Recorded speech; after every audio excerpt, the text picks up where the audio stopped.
afternoon, YouTube. How are we today? Good? Bad? Feeling a bit with this weather, because I know I am. It's so grey and miserable. It's been raining. It was lovely this morning, so I thought, oh, a nice spring day, because we've got all like our crocus and things like that have all come out. Let me just change it. There you go. That's better. I can see you better now. Can you see it better? Cool. This is a bit wonky actually. Lovely tripod of mine that's wonky. It's always wonky. It's like me. Oh, Dory in a wonky tripod. Anywho, how are we, my loves? Obviously, Nemo was poorly over all of half term and only went back to school today. Poor little pickle. It really is. It just doesn't stand a chance. Whatever's going around at school, he gets every single time. Every single time. And then he brings it home for us. Because we're a family that like to share things like, you know, germs and coughs and colds and it's like, oh, bless him. But yes, today I've been in and done my volunteering with the reception children and done some letters and words and some blending. Blending. Would you like to know what blending is? You probably guess anyway, I'm sure, because you're very, very clever, aren't you? You must be clever because you're here watching me. Blending is basically, because they're in reception, they're sort of, we're still phonics, so we're abaca. And what we're trying to do with certain children at the minute is just encourage them to look at how they can put two letters together to make a new sound. So, cut and hut make ch. So you have to say, you have to be very clear when you speak. Which is great for me, because I've got bilateral hearing aids. So I know how to speak to people with hearing problems. So you just do the same with the children, because they watch you. I've noticed them watching how I say a word. So what I say is to them, I might pull out the word pack or the letter pack, CUP, cup, okay? So then I'll put them out, CUP, but with spaces in between. And then what we'll do is we'll say, right, these three letters, excuse me, this tripod's really bugging me. These three letters are going to become really good friends and make a brand new word. So then we'll move them a little bit closer together. So eventually the three letters are spaced sort of like that. And we just gradually say it. So it's up, cup, or change. Things like that. We're nowhere near change yet, because that's really hard. But do you see what I mean? So what my job is to listen to them say it, see how they are reading the words, whether they say the letters right. Some of them just don't need intervention whatsoever. They just fly by, which is great. That's great, because it means we can swap some of the children around, because they keep going, when can I come and sit with you and do reading, Mrs. Dory? And I'm like, when you're on my list.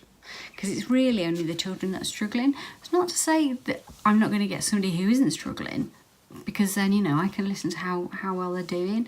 And I'm just an extra pair of ears, luckily, they both work, to help with the children that are struggling. Maybe don't read so much at home because mum or dad work, or mum or dad are solo, or they live with grandma and granddad, or whatever. I mean, families these days are so different, aren't they? They're so versatile, so you don't know what goes on behind closed doors. And maybe they do read, which is great, but maybe, you know, mum gets home from work at silly o'clock at night, dad's got tea on, or vice versa, whatever. You know, I know here, you know, we don't always read with Nemo every night. We just don't, because he's exhausted as well. So, you know, the best thing to get them is the minute they come home from school, because they're like still hyped up. So that's what we try and do with Nemo, is when he does his reading, he's in from school, right, now you've done your reading or your homework, spelling, timetables, whatever it might be. It's your free time now. You can do whatever you want. So that's basically the rule we have. I mean, he's in year 5. I don't expect reception children to do that at all. If we have parents that do, which some do and some don't, that's great. But I'm there just to help a little bit. I'm not a teacher, but I don't need to be, because all I've got to do is listen to them and help them, and then I write down what they've done, what they've achieved, what they've struggled with, and then that goes back to the teacher. And if they've done really well, they get an award, and if they've done good listening, an award. But where I am in the school, there's basically traffic constantly coming past because it's the end of lessons and the beginning of new lessons. So it's literally like, ugh. So I only get to see maybe 2 children, if that. So, can't do that much, which I feel bad about, really. I like to be able to sort of, spend time with them, but when there's other kids going past, I'm like, just let the bigger ones go past. I mean, the bigger ones should know better. I'm like, year 5, shh. And they're like, I can't do it anymore. Nemo was in year 5, and they go, yeah, Mum just told us off. So he's told me off. So I'm just like, when they go past now. Anywho, so yes, I'm on my own with them next week. The teacher's going on a course in Birmingham. She's lovely. She's so lovely. I've known her for years and years. I've known all of them for years. So she's going on a course, and it's World Book Day next Thursday at school. So we will be dressing up, no doubt. I'm not quite sure who I'm going to go as. Any suggestions? Actually, be nice. Any suggestions down here? World Book Day. World Book Day. This is what happens when you have no sleep. I'm like, so super tired. When Nemo's poorly, and that's it. Everything else falls behind, and I have to watch him through the night. I have to make sure his airway is clear. I have to make sure he's lying in a good position so he can breathe properly. He puts his head down like that quite a lot, and he'll go like a snoring at the back of the throat sound. He has actually got about a 4/5 millimetre gap at the back of his palate where they've repaired it. As he's grown, that's just become more prominent.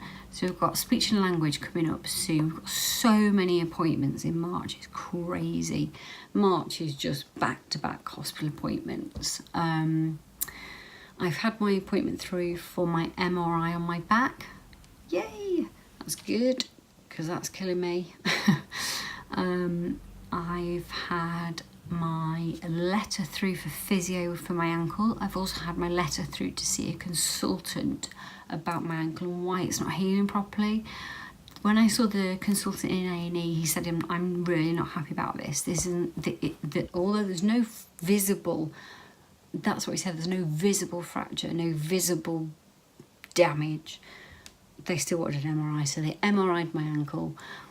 That brought back the result that you saw in the last vlog, I think I told you about, with the lovely sexy boot I've got to wear. That should be actually on Frankenstein's foot and not mine. So yeah, it's still very badly bruised, and you can see where it's bled, and I've still got a big lump of fluid on one side, so it's incredibly painful. So I'm either stuck upstairs or stuck downstairs, because I just struggle, full stop. So, but yeah, Nemo's better. He's had a really terrible time of it. He's been so poorly. We were just lying in bed, watching DVDs. He'd be like lay on my shoulder or on my chest and snuggle under. Even though he had a raging temperature, he was shivering. So I'd have to have the big fan on to try and keep him cool. But he'd be like, I'm cold. I'm like, I know, darling, but you're poorly. And I really, it's like, I don't like it when he's poorly. It scares me. I get loads of flashbacks to when he was really, really little, and when... anyway, moving on. How are we? Come on, How's your fibro doing? Those with fibro or chronic fatigue syndrome, ME, osteoporosis, osteoarthritis, rheumatoid arthritis, anything like that? Oh, are you suffering in the damp weather? I am. Really bad. I'm due some painkillers. I don't like taking them before I go into school because they do make me a bit drowsy. But I am due for some more, so I'm going to go and take those now. But yeah, any ideas for World Book Day? You see, I'm more of a sort of a Joan of Arc and Amelia Earhart kind of heroine, you know, Florence Nightingale and people like that. I like people, women, strong women from history who've sort of, you know, led the way and done something, achieved something that, you know, that was the first ever woman to do that particular thing. I'm not really a feminist as such, but, you know, if I've got to go as somebody, I need to think of somebody in a book, and all I can think about is people who I think, okay, all right. I mean, I can't really go as Jilly Cooper, can I? Lady Chatterley's lover and all that. Some of you will get that reference, some of you won't, that's fine. But yeah, I don't know, I'm trying to think who I can go as. No, I'm not going to J.K. Rowling. No. I can't go as Hermione Granger. Look, I love Harry Potter books and I think J.K.'s fab, but, you know, no. I'll have to have a think, so if you can think with me, that would be lovely. But Mr. Dory's just got home from work, well, from interviewing, so I'm just going to go and say hello and get him to help me take my splints off. Can't do it on my own. Take some pain meds, and then make the phone calls I've got to make. And that's it. So I will see you very, very soon. If I don't see you before, have a lovely weekend. And I will keep you updated as to what's going on with me. Okay? Good. So, lots of love from me to you. Be good. And if you can't be good, don't get caught. But tell me about it down there. Shh. Bye.